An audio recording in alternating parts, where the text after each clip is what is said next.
Welcome to শুভমস garden.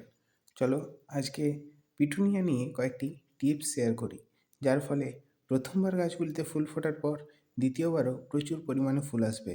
তার জন্য কি করতে হবে সেটাই বলে দিচ্ছি এই ভিডিওতে। প্রথমবার তো গাছগুলিতে গাছ ভরেই ফুল আসছে, কিন্তু দ্বিতীয়বারও এই সেম ফুল আনতে কয়েকটি টিপস ফলো করতে হবে। এখন যে গাছগুলিতে ফুলগুলি ফুটছে, সেই ফুলগুলি যখন এভাবেই নেতিয়ে যাবে, সেই ফুলগুলিকে অবশ্যই গাছ থেকে তুলে ফেলতে হবে। সেই ফুলগুলিকে যদি রেখে দেওয়া হয় তবে কিন্তু এই ফুলগুলি শুকিয়ে যাবে এবং সেখানেও অনেকটা এনার্জি গাছের লস হয়। তবে শুধু ফুলগুলি ছিঁড়লেই হবে না, গাছের যে বৃন্তটা, যেটাতে ফুলটা আটকে ছিল, সেই বৃন্তটাকেও কেটে দিতে হবে।